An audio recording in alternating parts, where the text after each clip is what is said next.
연예인 중에서 신앙적으로 아주 모범적인 삶을 사는 신혜라 씨가 며칠 전 방송에 나와서 이런 말을 했습니다.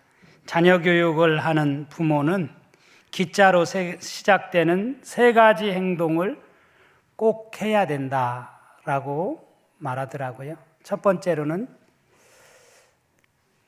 기다려라, 기다려줘라. 자녀를 키움에 있어서 기다림이 참 중요하다는 거예요. 기다리지 못해서 자녀의 삶을 그르치고 그런다는 거예요. 첫째가 기다려라. 두 번째로는 기대하라. 자녀에 대해서 우리가 기대하는 것이 굉장히 중요하다는 거죠. 우리 자녀가 앞으로 정말 하나님이 특별한 섭리가 있어서 이 아이를 우리 가정에 보냈으니까 하나님께서 이 아이를 통해서 이루시고자 하시는 그 큰 뜻을 기대하면서 살아가는 것이 굉장히 중요하다. 기대하라. 세 번째로는 기도하라. 세 가지를 이야기하더라고요. 기다려줘라. 두 번째로는 기대하라. 그리고 세 번째는 기도하라. 저는 오늘 가브리엘 찬양대가 부른 요게벳의 노래에 나오는 그 모세를 키워낸 요게벳의 마음, 요게벳의 노래 속에 등장하는 그 어머니가 그런 어머니가 아니었을까. 가사말에 보면 어떤 마음이었을까. 그녀의 두 눈엔 눈물이 흐르고 흘러, 이런 가사말이 있어요. 지난 한 주간 내내 정말 요게벳의 마음이 어떤 마음이었을까. 그녀의 두 눈엔 눈물이 흐르고 흘러라는 이 가사가 제 마음에 참 많이 와닿는 그런 한 주간이었습니다. 이스라엘 사람들에게 당신들이 가장 존경하는 인물을 꼽으라고 말하면 단연 1위로 모세를 꼽게 됩니다. 왜냐하면 모세는 이스라엘 백성들을 지난날 430년의 애굽의 종살이에서, 노예 생활에서 저들을 해방시킬 뿐만 아니라 그들에게 하나님을 알게 한 인물이기 때문에 그렇습니다. 여러분들도 잘 알다시피 구약 성경은 크게 두 기둥으로 이루어져 있어요. 첫 번째 기둥은 출애굽 사건이라고 하는 큰 기둥이고, 두 번째 기둥은 바벨론 포로 생활, 그 바벨론 포로에서 해방된 사건. 이 두 사건을 중심으로 해서 구약의 39권이 쓰여졌다고 해도 과언이 아닙니다. 그런데 이 첫 번째 사건, 출애굽 사건이 더더욱 중요한 것은, 이스라엘이 이스라엘 될 수 있었던 것은 바로 이 출애굽 사건이 있었기 때문에 이스라엘이 하나님의 백성으로 가나안 땅을 차지할 수 있었고, 이스라엘이 이스라엘 될 수 있었다라고 하는 사실을 우리는 너무나 잘 압니다. 그런데 그런 출애굽 사건에 모세를 빼놓고는 말할 수가 없습니다. 출애굽 사건이 있기 전 이스라엘이 어떤 삶을 살았는지에 대해서 출애굽기 1장 8절 이하는 이렇게 말합니다. 요셉을 알지 못하는 새 왕이 일어나 애굽을 다스리더니 그가 그 백성에게 이르되, 이 백성 이스라엘 자손이 우리보다 많고 강하도다. 자, 우리가 그들에게 대하여 지혜롭게 하자. 두렵건대 그들이 더 많게 되면 전쟁이 일어날 때에 우리 대적과 합하여 우리와 싸우고 이 땅에서 나갈까 하노라 하고, 감독들을 그들 위에 세우고 그들에게 무거운 짐을 지워 괴롭게 하여 그들에게 바로를 위하여 국고성 비돔과 람셋을 건축하게 하니라. 그러나 학대를 받을수록 더욱 번성하여 퍼져나가니 애굽 사람이 이스라엘 자손으로 말미암아 근심하여 이스라엘 자손에게 일을 엄하게 시켜 어려운 노동으로 그들의 생활을 괴롭게 하니 곧 흙 이기기와 벽돌 굽기와 농사의 여러 가지 일이라. 그 시키는 일이 모두 엄하였더라. 참으로 이스라엘 백성들이 애굽의 파라오 밑에서 얼마나 정말 힘든 고역을 하면서 살아왔을지가 충분히 짐작되어지는 말씀이죠. 이런 상황 속에서 모세가 태어나게 되었다라고 하는 사실입니다. 저는 이것을 보면서 한 인간의 출생에는 하나님의 특별하신 섭리가 있다라고 하는 사실을 깨닫게 됩니다. 모세뿐만이 아닙니다. 우리 자녀들도 마찬가지라고 생각이 들어요. 오늘 교회 교육주일, 어린이 청소년 주일을 맞이해서 우리 가정에 우리 자녀들을 선물로 주신 이유가 분명히 있다고 생각합니다. 그 특별하신 하나님의 섭리를 우리가 믿고 우리 자녀들을 기다려주고 기대하고 기도한다면 분명 요게벳의 노래 속에 등장하는 모세처럼 하나님이 우리의 자녀들을 통해서 놀라운 일들을 이루어 가시는 것을 우리는 체험하게 될 줄로 믿습니다. 오늘 말씀에는 모세의 부모가 누구인지에 대해서 자세히 나와 있지는 않습니다. 다만 레위 가족 중 한 사람이 가서 레위 여자에게 장가들었다라고 기록되어 있습니다. 레위 가족 중 한 사람은 아므람이라는 사람이고 레위 여자는 요게벳이라는 여자입니다. 저는 이 모세의 부모가 그 힘든 상황 속에서 어떻게 그를 살려냈고 키웠는지에 대해서 오늘 이 교회 교육주일에 다시 한번 생각해 보기를 원합니다. 첫째, 모세의 부모는 그를 살리기 위해서 최선을 다했습니다. 모세가 태어날 무렵 애굽에서 태어난 히브리 남자아이는 모두 죽임을 당해야만 했습니다. 그러므로 모세의 운명도 폭풍 속의 촛불과 같은 운명이었다라고 하는 사실을 우리는 잘 압니다. 우리 품에서 키운 이 아이를 더 이상 숨길 수 없어 하나님 앞에 드리는 마음으로 강물에 띄워 보냅니다. 이것이 아마 당시 요게벳의 마음, 아므람의 마음이 아니었을까 짐작합니다. 모세의 부모가 갈대를 꺾어 아기를 누일 바구니를 엮던 그 밤, 그들은 눈물로 통곡했을 겁니다. 하지만 사람의 마음을 움직이시는 하나님께서는 죽어야 할 아기를 그 죽이라고 명령한 바로의 공주, 그 딸로 하여금 그 딸의 손길을 통해서 기적적으로 살려내게 됩니다. 훗날 민족의 지도자로 모세가 서는데 이 갈대 상자가 얼마나 중요한 역할을 했는지에 대해서는 우리가 너무나 잘 압니다.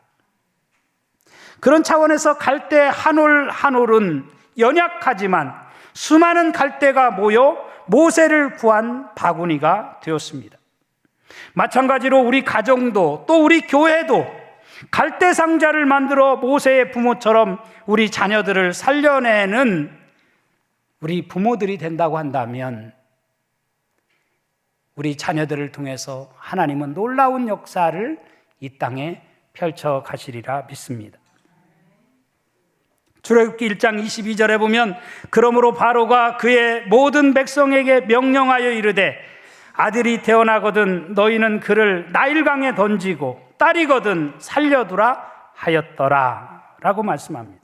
이것은 당시 애굽을 통치하던 바로가 내린 참으로 잔혹하고 두려운 명령이 아닐 수가 없었습니다. 당시 모세에게는 형 아론이 있었습니다. 그런데 이 아론은 모세보다 3살 위였다고 합니다. 아론이 태어났을 때에는 별다른 일이 없었던 것을 보면 이 명령은 아론이 태어나고 나서 모세가 태어날 때까지 3년 어간에 내려진 명령임을 알 수가 있습니다.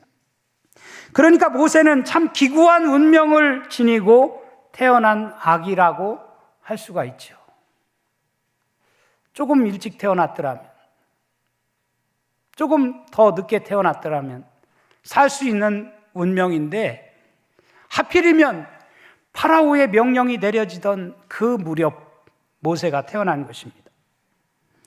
2절 말씀에 보면 그 여자가 임신하여 아들을 낳으니 그가 잘생긴 것을 보고 3달 동안 그를 숨겼으나 이렇게 기록하고 있어요?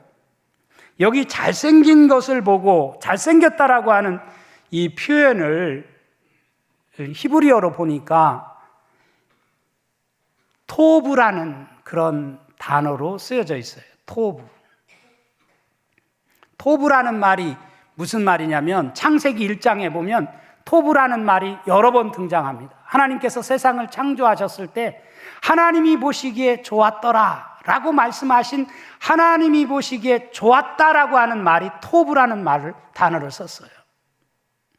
그러니까 오늘 여기 모세의 어머니 요게벳이 그 아이의 잘생긴 것을 봤다라고 하는 표현은 뭐 이목구비가 뚜렷하다든지 그 아이가 뭐 신체적으로 잘생겼다라고 하는 그런 의미가 아니고 하나님이 보시기에 참 좋은 아이임을 보았다라고 하는 그런 의미로 쓰여진 단어라고 하는 것을 우리가 알 수가 있습니다.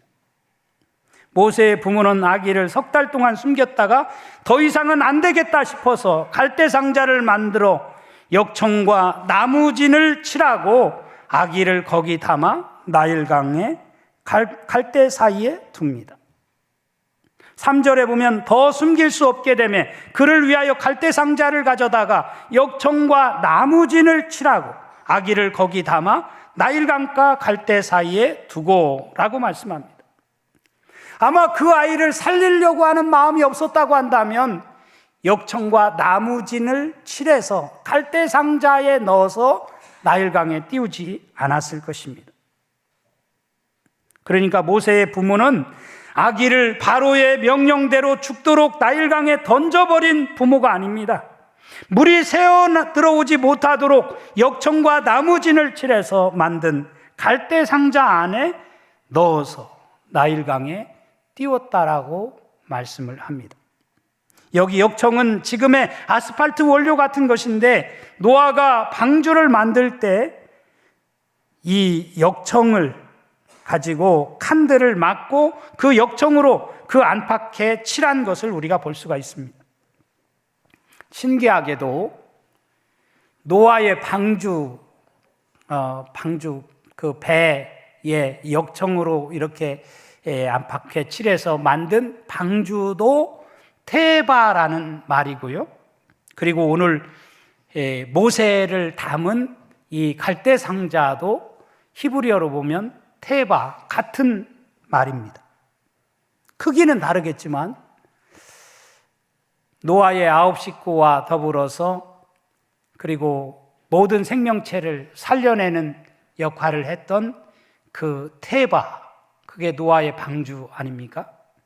그리고 이스라엘 민족을 구원하는 그 역할을 감당했던 모세를 나일강에 띄우면서 담았던 그 갈대 상자도 테바입니다. 사랑하는 여러분, 그런 의미에서 오늘 우리들에게 이 말씀은 반문하고 있다고 생각이 들어요. 나에게는 갈대 상자가 있는가? 우리 가정에는, 우리 교회에는 갈대 상자가 있는가? 요즘 부모들이 애들을 키우기가 너무 힘들다고 애들을 낳지 않으려고 합니다. 그래서 지금 어떤 재앙보다도 가장 무서운 재앙이 지금 다음 세대가 없는 지금 이 재앙이 그 어떤 재앙보다 우리에게 두려운 재앙입니다. 낳지 않을 뿐만 아니라 낳은 아기를 양육하는 일도 포기하고 조금 힘들다고 아이와 함께 뛰어내려서 죽거나 아이들을 버리는 그런 부모들까지도 생겨나고 있습니다. 너무너무 안타까운 일이라고 생각이 듭니다. 과연 여러분은 여러분의 자녀를 어떻게 키우고 계십니까? 그저 돈이나 대주고 학원 보내면 다 되는 것으로 생각하고 있는 오늘의 세태 속에서 우리들은 어떤 모습으로 우리의 자녀를 키워가고 있느냐는 말입니다. 이런 현실 속에서 모세의 부모는 자녀를 살리기 위해서 최선을 다했습니다. 하나님은 이렇게 최선을 다하는 모세의 부모에게 놀랍게 응답을 하십니다. 어떻게 응답하시나요? 나일강에 갈대 상자에 담아 띄어보낸 그 아이를, 그 갈대 상자를 하필이면 2살 이하의 아이들을 다 학살하도록 명령한 파라오의 공주가 그 아이를 발견하게 만들고 건져서 자기 아들로 삼게 만드는 그런 역사를 이루게 했다라고 하는 사실을 우리에게 말해주고 있는 것이죠.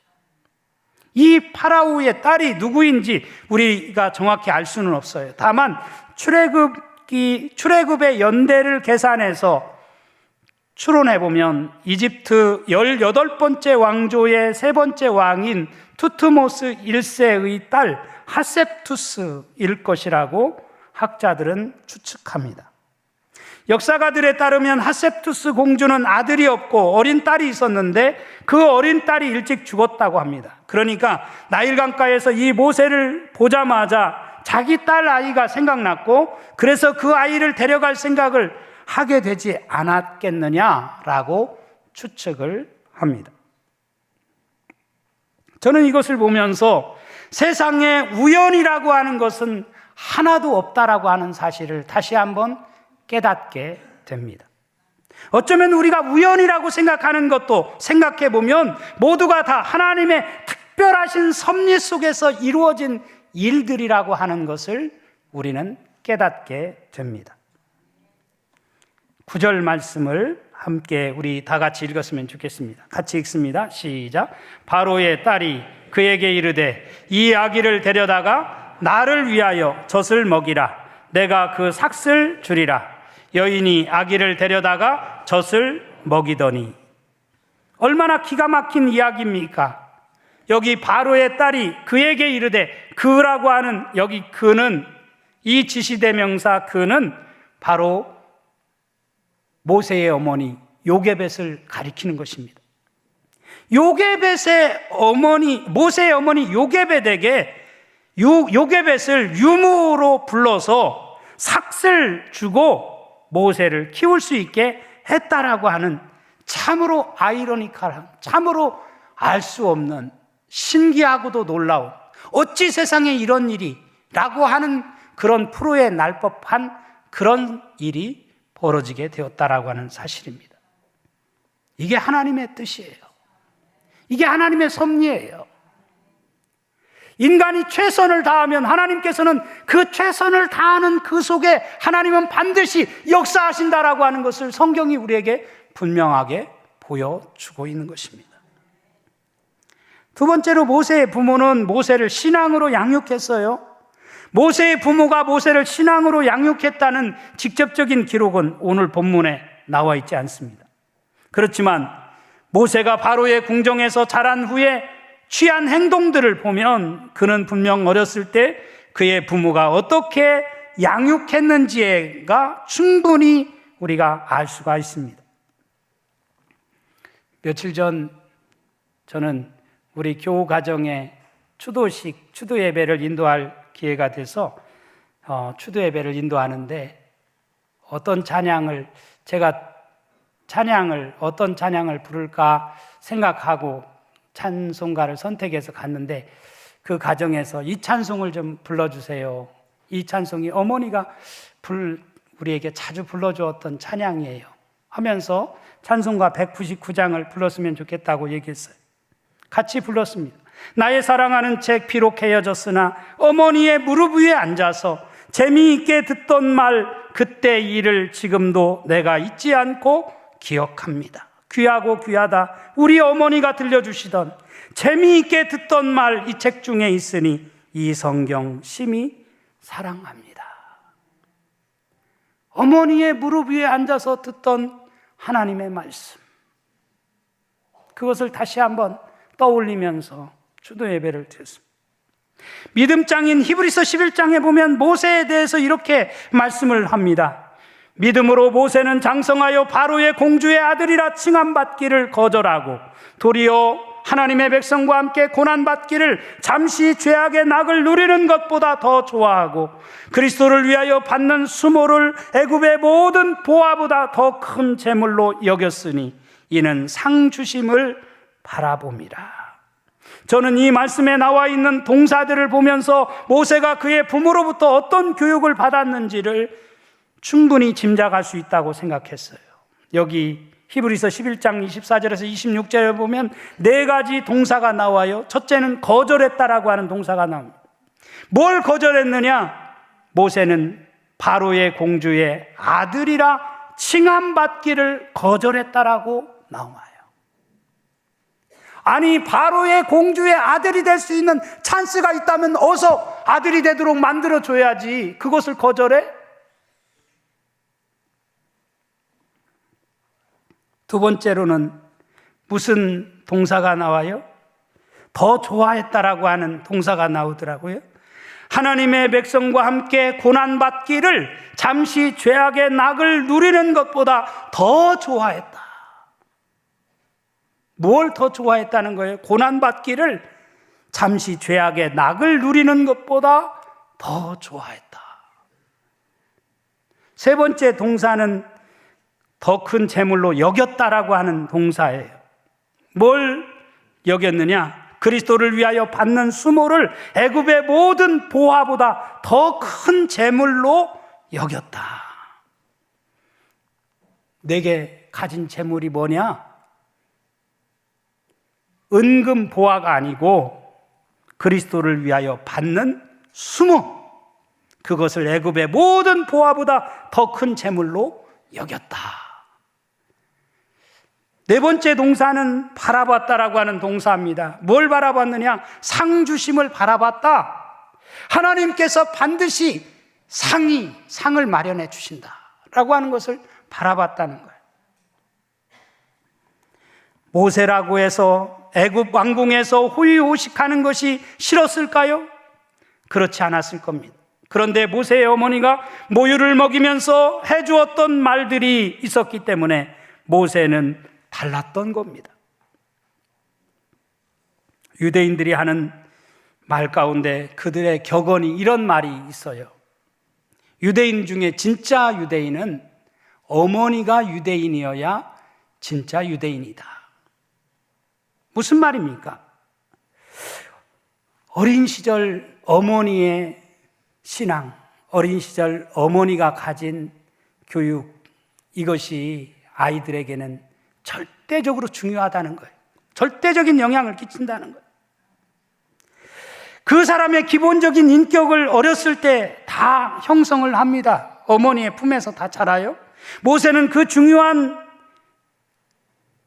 시기를 어머니 품 안에서 보냈습니다. 어머니의 품 안에서 신앙교육을 받았습니다. 너는 히브리 민족이다. 너는 하나님으로부터 택함받은 백성이다. 너는 고난받는 내 동족을 한시도 잊어서는 안 된다라고 하는 어머니의 신앙교육이 있었기 때문에 모세는 이런 삶을 살아갈 수가 있었다는 이야기겠죠. 언젠가도 말씀드렸지만 저는 안중근이라는 영화를 보고 참 감동을 받았는데 그 안중근 영화 속에 그의 어머니 김마리아 여사의 편지가 등장을 하지 않나요? 참 훌륭한 어머니의 정말 신앙이 결국은 그런 안중근 같은 우리 민족의 지도자를 만들어냈구나라고 하는 것을 영화 속에서 우리는 발견합니다. 모세가 어머니 품에서 이렇게 정말 자랐기 때문에 그가 그렇게 이스라엘 민족을 구원하는 그런 놀라운 역사를 일으켰다라고 하는 사실을 우리는 깨닫게 됩니다. 사랑하는 성도 여러분, 저는 그런 차원에서 우리 자녀들에게도 정말 어렸을 때 신앙교육이 너무나 중요하다라고 하는 사실을 깨닫는 우리 모든 부모들이 되어줄 수 있기를 간절히 바랍니다. 세상 공부가 다가 아닙니다. 세상 지식을 넣어주는 것이 중요한 것이 아닙니다.